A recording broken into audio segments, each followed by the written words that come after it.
Yukari, and it's quite hot today in Baguio City. And later, me and my husband is planning to do some bill payments and some groceries.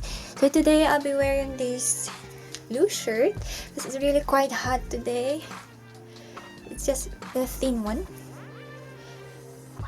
I'll be showing you 3 styles that I personally use while wearing blue shirt. I'll be pairing it with a skirt short today because it's really hot. So I hope you like it.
Thank you for watching, and please like and subscribe.